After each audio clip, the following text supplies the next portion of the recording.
About two seminars on careers. We do try to give you information about alternative career paths so that you're not locked into only hearing about the large law firms, but you can also hear about other things, some might say more things that you can do with your law degree. So we're privileged to have with us today on the international leg of our careers seminars. We have with us today Andrew Beswick from Amnesty International and Louise Searle from World Vision. Andrew is the campaigns manager at Amnesty.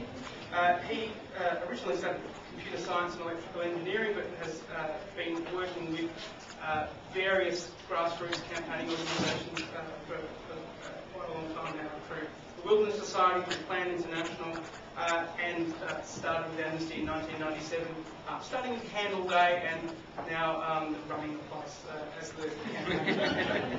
It all starts with Candle Day. Louise Searle is the Senior Advisor for Humanitarian Protection for World Vision Australia. Louise, as you'll notice once she starts talking, is from New Zealand.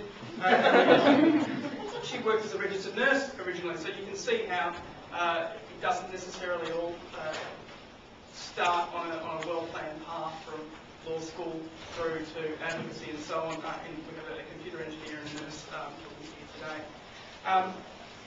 Louise made a jump across the Tasman and started working as a country program coordinator, humanitarian and emergency affairs for World Vision after 8 years working as a registered nurse. And in this role, she's been working in the Democratic Republic of Congo, in India, in Mozambique, the Philippines, Uganda and Sri Lanka, among many others. She was talking about Nepal, but wasn't on that list as well. So, can you please join me in welcoming Andrew and Louise? There will be an opportunity for all of you to ask questions of them after the two of them have spoken. So I'll hand it over to Andrew. Thanks, Adam. Okay, so I thought I'd start off talking a little bit about what Amnesty International does. I guess, in particular, with a view to your own interests. I'm sure you'd be familiar with Amnesty's work, but I guess the difference between Amnesty and a lot of other human rights organisations is the way that we combine human rights documentation and analysis with action and strategy to bring about change. And so we see ourselves very much as a campaigning organisation. But human rights law is always the bedrock of our campaigning. And every campaign that we run is based on an analysis of what are the human rights violations involved, how does this affect individuals' rights or community rights, and where do we take it from there. So I guess the initial work that is always done in terms of Amnesty International is based on human rights analysis, and that's where human rights law comes in for us. Beyond that, we look at documenting human rights violations. We have field researchers. Largely, our research is based out of the International Secretariat in London, and there's about 400 staff there. Quite a number of those are researchers, and as well as campaigners and organisers of various sorts. But beyond that, we then go on to the situation analysis, looking at what we can do to bring about change in the world, how we can combine the tactics, and how we can communicate those messages through to our audiences. So the human rights law is the basis of it, but the campaigning strategy and the communications techniques and the organising capacity forms a large part of it. So within the sorts of work that we do in Australia, we have issue experts who analyse issues such as refugees, violence against women, Indigenous people's rights, and we have, working alongside of them, we have people who are experts in government relations, in media, in publications, in online work, in activism, in community organising, in fundraising. And generally speaking, you would have a campaign coordinator who would be a project leader who would be in charge of all of those various elements of the issue. So they would be relying on the analysis by the issue expert, but they would also be an expert in political strategy and in communications, and work with specialists in each one of those areas in order to achieve the outcome. So we have, as I said, a campaign coordinator working with a project team across a number of different areas, and my role is to manage that team of campaign coordinators to oversee the process for each of our national campaigns. Some of the people that we have, I guess, with law degrees in our organisation, we have our refugee coordinator, Dr. Graham Tom, who's got a PhD in refugee immigration law. Our activism manager is a lawyer who's got a background in industrial relations and mobilisation or organising within the labour sector. We've also got a governance coordinator who has a background in corporate law, but actually did quite a lot of work with us and doing analysis on anti-terror laws, and she ended up coordinating our campaigns, particularly around the time of David Hicks and the changes to terror laws in the middle of this decade. So again, people have been able to transfer skills across from, you don't necessarily need to have people can move across from corporate law or other areas of law into human rights law. We found people being able to adapt. We also, in terms of our policy and research, involve a number of people in pro bono placements. So we have relationships with a number of law firms who provide us with people who work out of our office to be able to do research and policy. We have policy contracts, so got one going at the moment on policy around free, prior and informed consent as it relates to Indigenous issues, as an example. We employ legal researchers to observe trials, and we've got one of those going to Indonesia shortly. So we've got all of that happening at the national level, but I suppose that's what, probably 10 staff out of 90. So a large part of it is, as I said, the organising and the campaign strategy. Beyond that, at the international level, there's a number of different programs. We have offices in New York and Geneva, and a lot of those work with their national organisations, so that when you get issues such as the submissions to the treaty bodies, the periodical reviews, we recently have been in Geneva submitting on the Convention Against Racial Discrimination, for example, on Australia. We were in New York recently making submissions with women from PNG regarding CEDAW, women's rights and violence against women in Papua New Guinea. So each one of those processes is facilitated by staff in our New York and our Geneva offices, and they're also supported by attendant legal advisors in the London office who work with each of the national organisations in order to ensure that we have a high quality of standard presentations to those UN bodies. And each one of the researchers that operate at the country level also, so our organisation at the international level has specialists operating on each country who research human rights violations there, and they work in concert with legal advisors who specialise on those global regions, so that they're able to provide them policy advice in terms of how the human rights violations are translated into international law. We also have an international justice program, so looking at issues such as the International Criminal Court and advocacy around ratification of the court,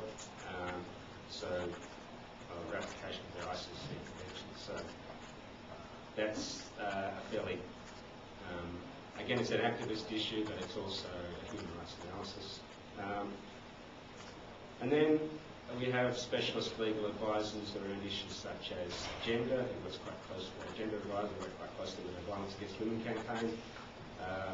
And with our current campaign on poverty, our Domain Dignity campaign, we've got issues around corporate law, Indigenous rights. So we tend to have specialists in each one of those thematic areas where we're campaigning as well. So I guess there's a multiplicity of options available there, but at the same time, I guess I'd encourage people as much as possible that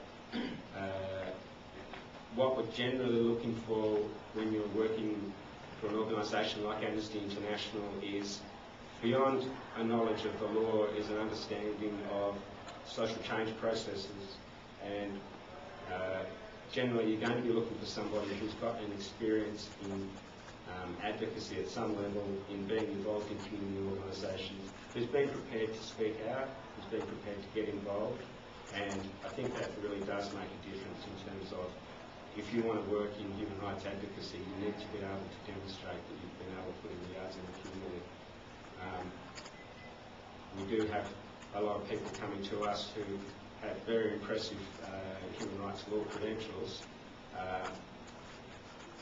However, a knowledge of that issue expertise might be useful to us in terms of particular policy contracts or a research, but in terms of an ongoing basis, what we're looking for is people who've been prepared to put their hand up and defend human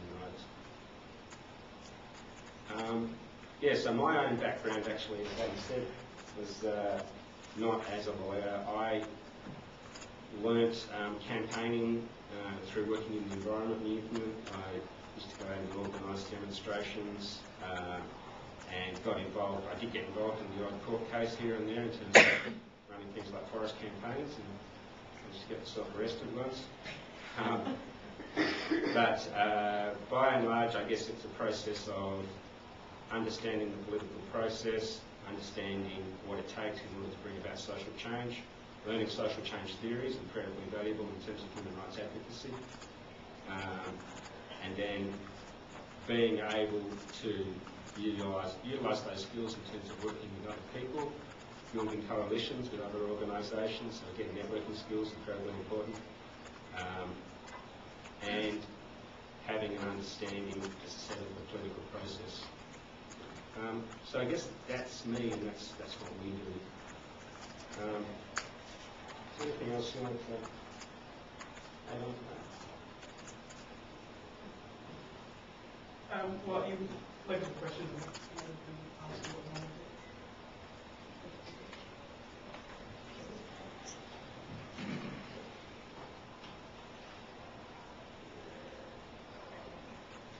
I've just got some pictures going on in the background. Some of them were a little bit confronting, but I didn't take many of them. So yeah, I work in the whole area of humanitarian protection, and I guess just as a little bit of background, the whole concept of humanitarian protection came to the surface really in the mid-1990s. Before that, you tended to have humanitarian assistance agencies, and you had ICRC with their role with IHL, and UNHCR, the refugee agency, providing refugee protection. But the situations in Rwanda and Bosnia kind of opened up the idea that all humanitarian agencies have responsibilities around civilian protection issues.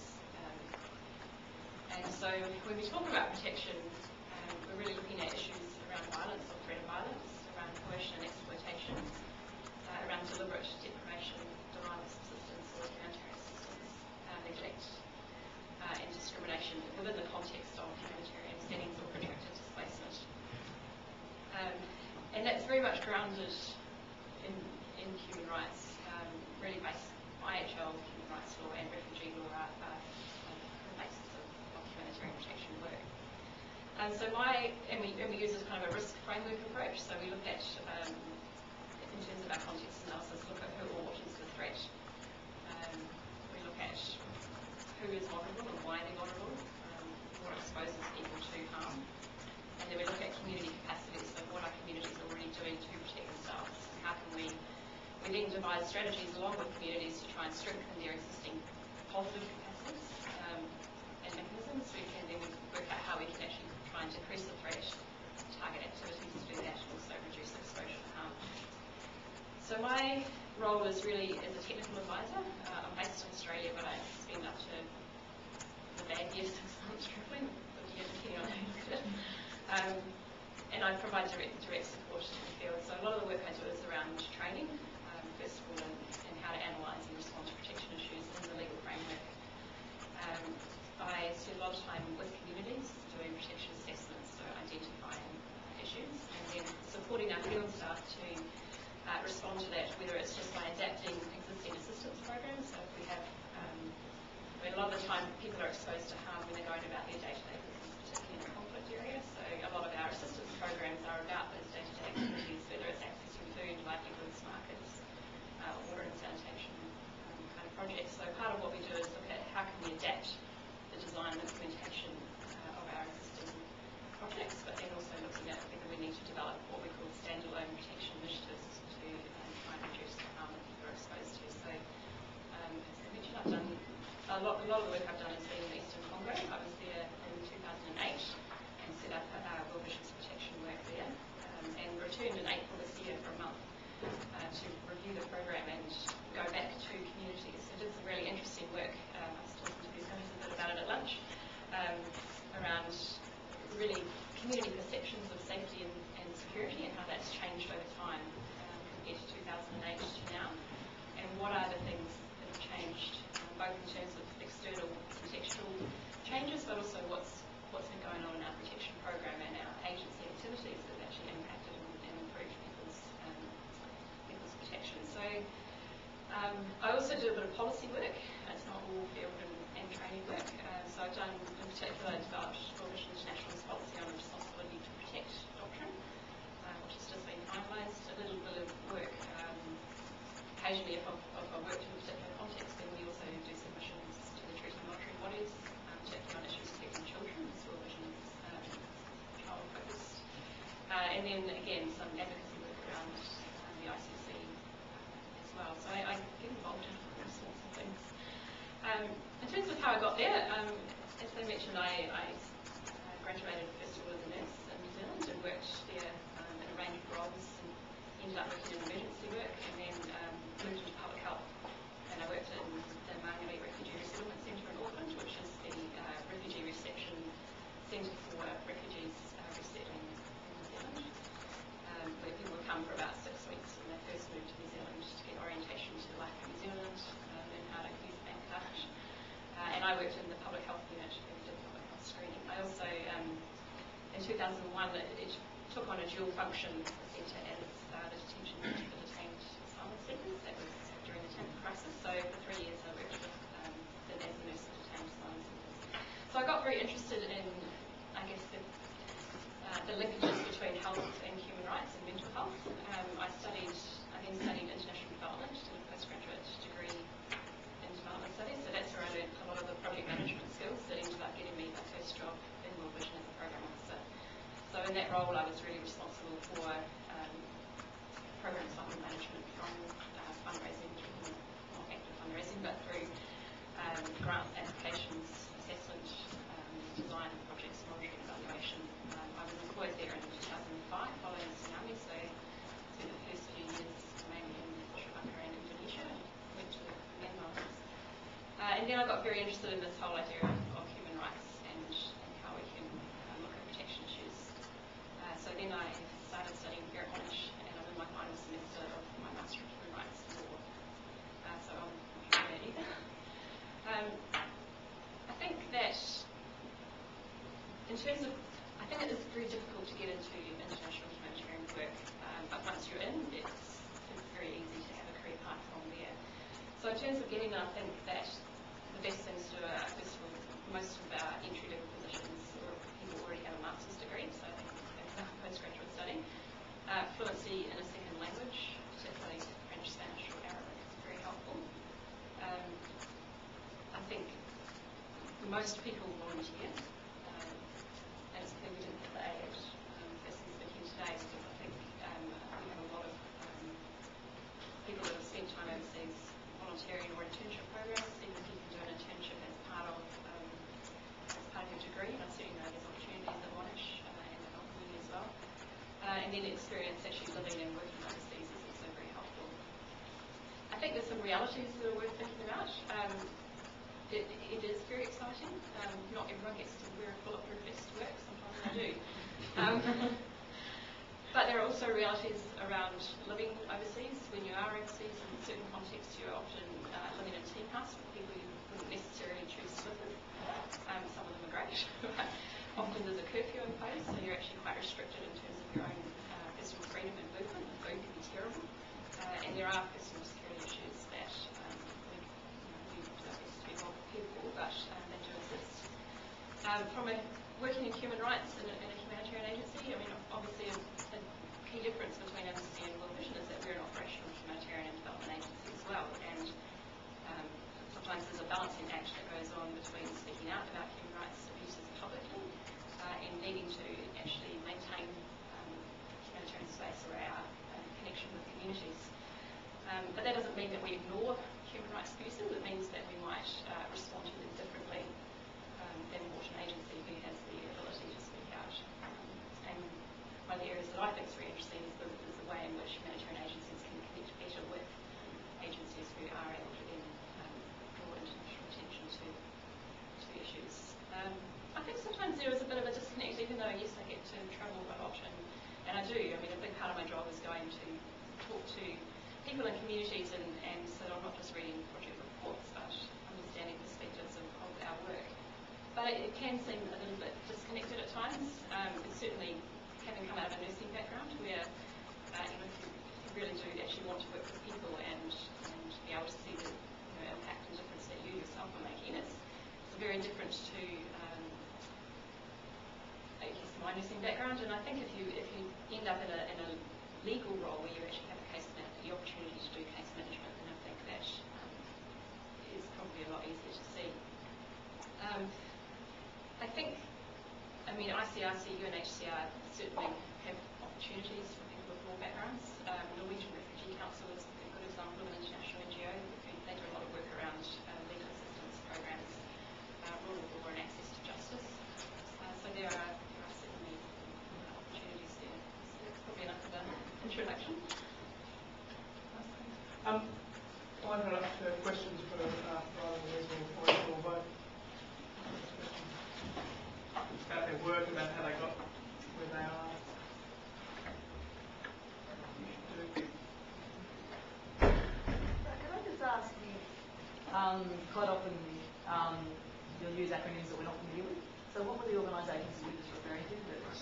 ICRC is the International Committee of the Red Cross.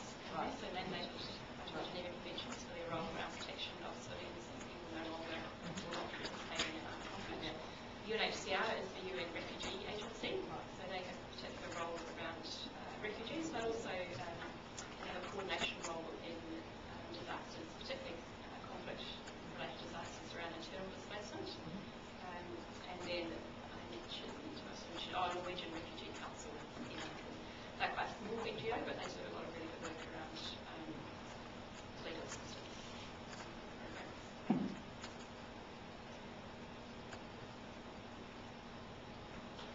You both mentioned that you do a little bit of work with the ICC. How exactly do you liaise with them, and what do you do in that regard?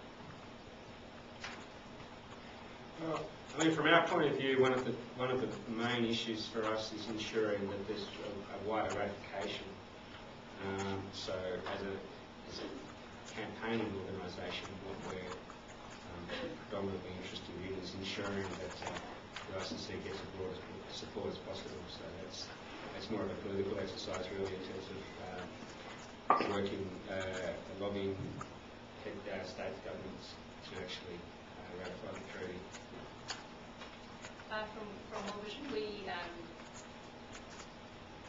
we support the role. Well, we acknowledge the role of the International Criminal Court and have done some work around advocacy, particularly in relation to the treatment of children going through the process. It's very challenging, I think, for agencies who are, I mean, we are a humanitarian development and an advocacy organisation, and sometimes these things come to tension a little bit. And I think it's fair to say, well, my experience in Congo is that all the humanitarian agencies were fairly reluctant to engage with the ICC. I think the first thing is probably to know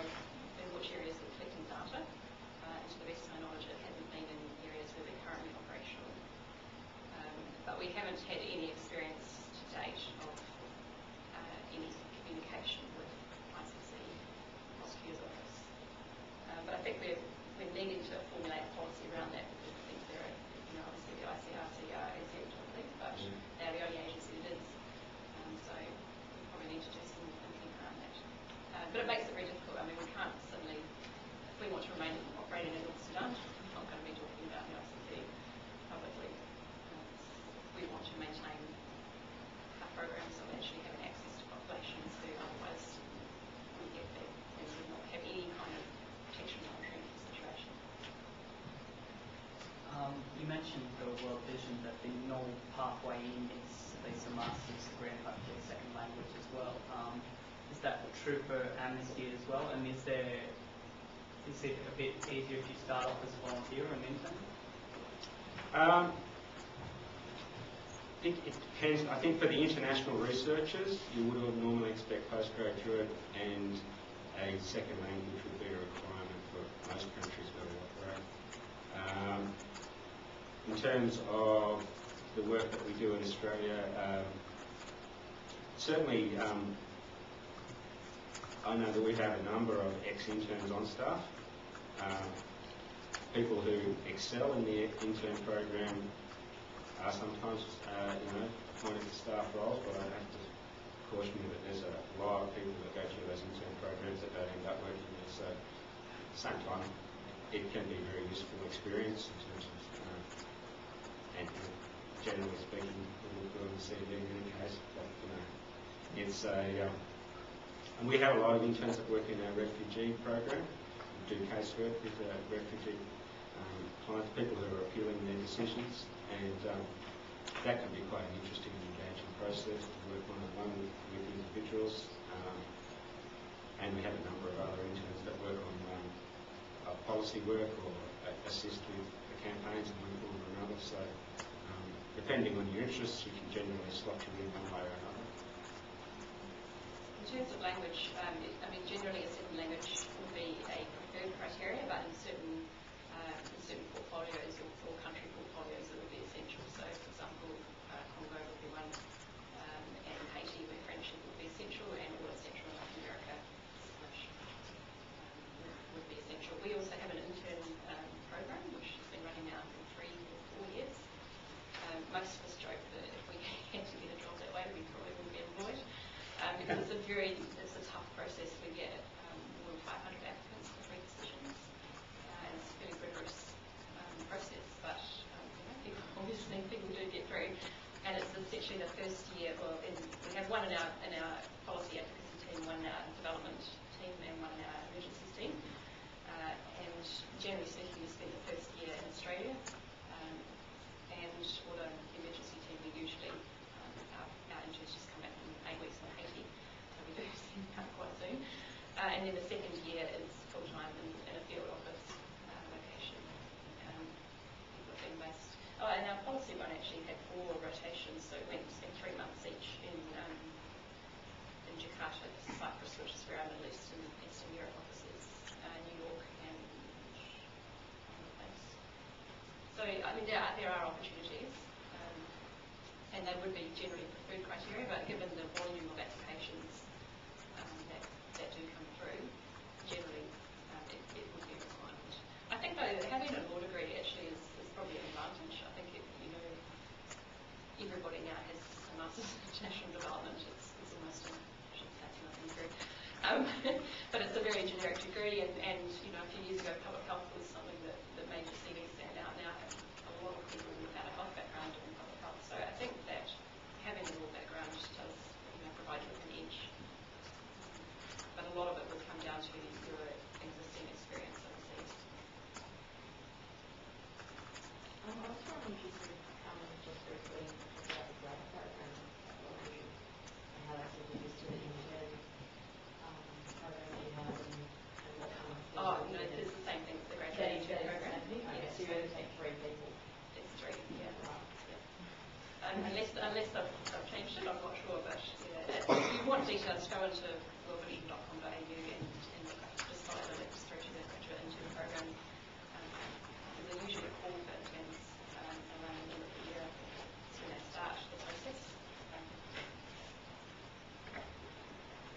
You said you were a project officer for protection. How many people do you, like, is in your group? Do you have people working underneath you? And also, mainly for people like in a project officer position, do they come from people within the organisation, or are they mainly people who come from outside into those senior roles because of other skills that they've got beforehand? When I started as a program officer or project officer, and that was before I was specialising in the area of protection, so that was a very general program management type of role. So yeah, I had a portfolio of projects in tsunami countries that I was responsible for managing, so the financial as well as the doing monitoring trips and looking at implementations. Now I don't have that program management background, so I'm a technical advisor. So no, and I don't have people under me. I have one staff member who is sort of shadowing me. It's not a formal reporting relationship. I do a lot of structured mentoring and field stuff. So I have one staff member in Myanmar. I have one in our Singapore regional office, one in our Eastern Congo office that I provide kind of ongoing mentoring to. But no, I don't manage people either. And do most people come to those senior positions from outside the organisation? Into like a project officer role? No, people come from outside the organisation. Yeah, very much so. We have a lot of program officers. Our development team has probably got probably 40 maybe. And there's our whole humanitarian team is mostly what we call country program coordinators or program officers. So we're around about 13 in our team, 13, 14. So yeah, it is a big organisation, and people do come and go a lot. But they will advertise not for a generic program officer position. It will be advertised like within a region, so it'll be Africa regional, and they would generally be looking for people who do have experience working in that area. Andrew, I was wondering if you could talk to some of the campaigning needs you've been able to achieve today.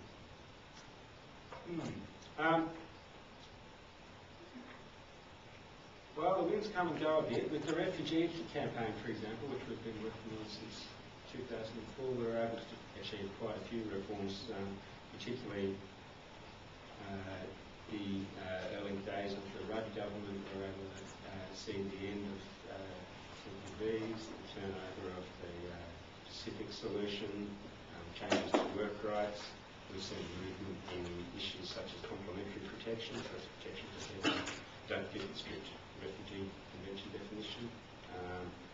But then, of course, we've seen in the lead up to the election this year, we've seen the federal government institute issues such as the freeze on asylum seekers from Afghanistan and Sri Lanka. We've seen Tony Abbott lead his campaign with the Stop the Boat slogan. So obviously these things come and go a bit. We're working on in-defence of human rights defenders in Southeast Asia. We've been able to achieve, and in East Asia, we've been able to achieve some, really significant gains in terms of, I guess, more of your traditional amnesty work around ensuring that prisoners of conscience are released, that people's freedom to defend human rights is protected. So quite a number of individuals there we've worked with. We worked on the lead up to the East Timor referendum. That was a situation that we recognised some time ahead of it that was going to be a potential human rights crisis, and we were able to, I believe, effectively lobby a number of governments in order to, certainly while there was massive human rights violations that took place following the referendum, the situation could have been much worse if the international community hadn't been alerted to that potential. So I think definitely made some progress there. So that's some of the things.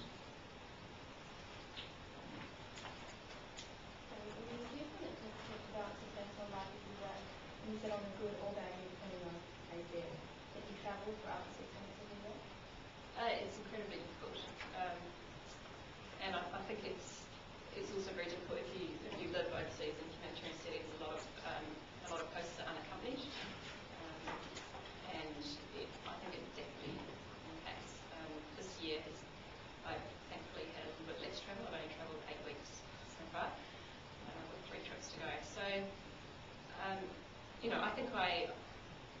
also when I travel, I have extremely long hours, so I can work 15, 20-hour days and have no days off in 2 months sometimes, and that's not ideal.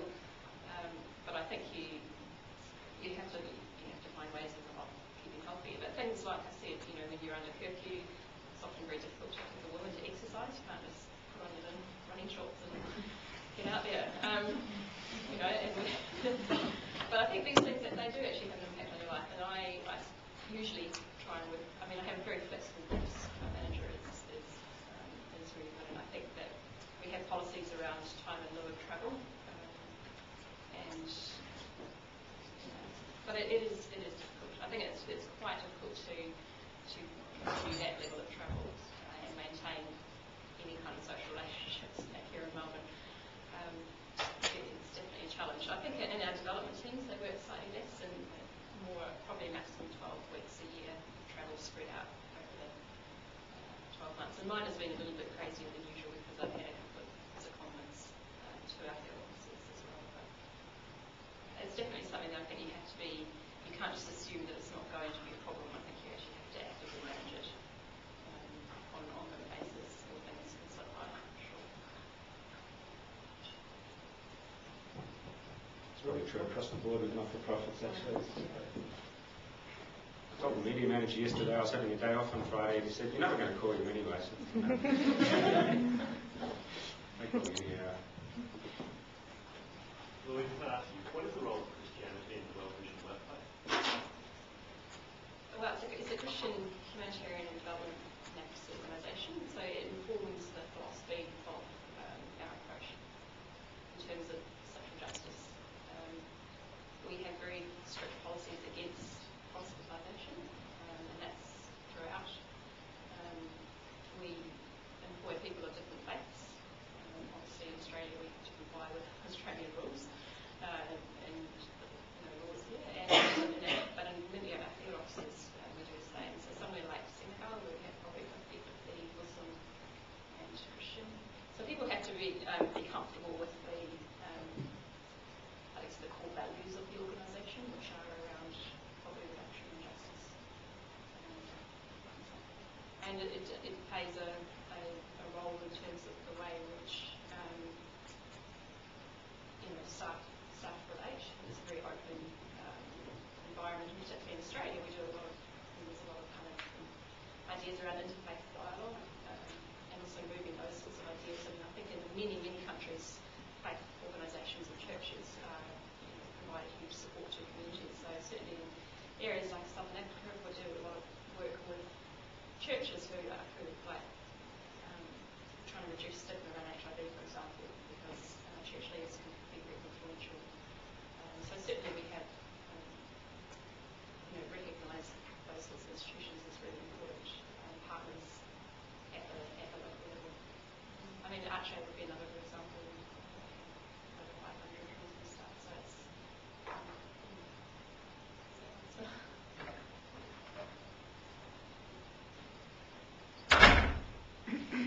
When you talk about experience and sort of volunteer experience, it's quite easy to find work that's not really voluntary, it's not really based on state level or advocacy or putting your hand up and things, as in small work, volunteering in hospitals, schools.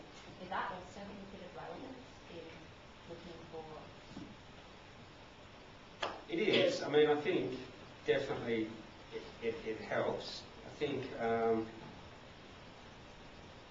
I guess, and again it depends on the nature of the role. There's some roles where you're really going to need to have advocacy experience because it's not the sort of thing that you can really do a course on. You have to actually have done it. And at the same time, I think if you're looking at things like things that are more policy related, those sort of roles, definitely then just simply being able to demonstrate an understanding of volunteering perspectives of committing to community wellbeing and those sort of things definitely go some way. The other thing was talking about languages. I know the areas that World Vision has in Amnesty have a big interest in. Is it mainly sort of Africa,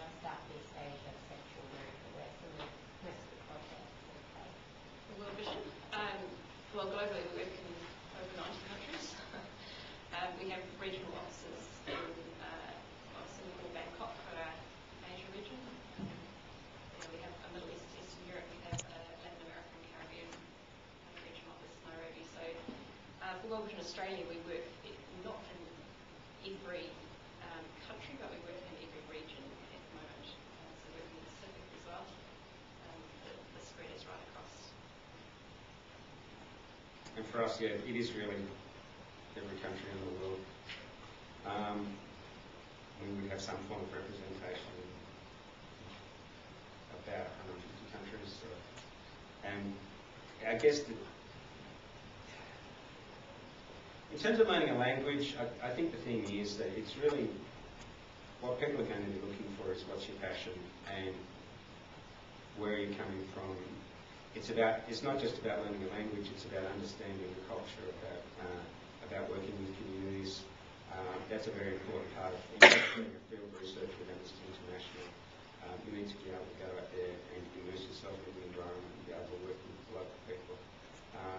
So yes, a language, but also this is where I guess your overseas volunteering that we're talking about is really essential in terms of being able to demonstrate that capacity to be able to work in a number of different cultures. Yeah, definitely. I would agree with that.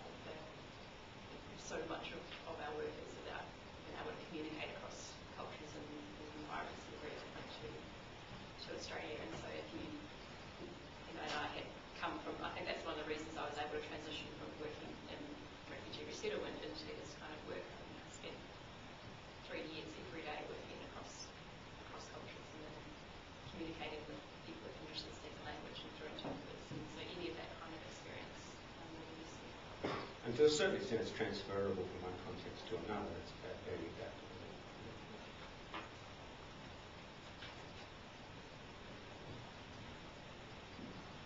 So we've exhausted all the questions, and it's been extremely informative. So thank you very much for giving the time.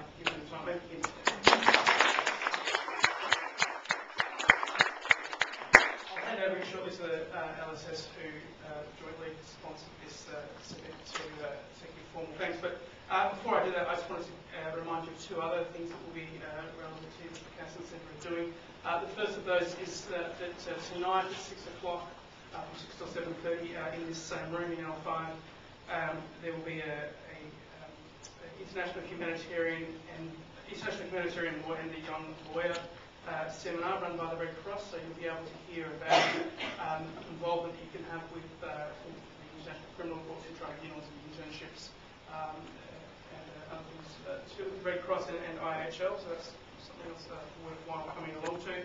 And then tomorrow night, the Castan Centre have our state election forum, so we'll have Brian Walters from the Greens, and we'll have the Shadow Attorney General Robert Clark talking about all sorts of different human rights and law and order issues ahead of the state election, which of course is in November. That's tomorrow night at 6 o'clock at the Telstra Conference Centre, which is at 242 Exhibition Street.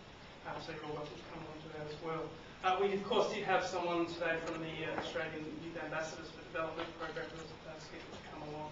Unfortunately, he had something that came up at the last minute, so apologies for that. So, Lockie from the LSS would just like to formally thank our speakers.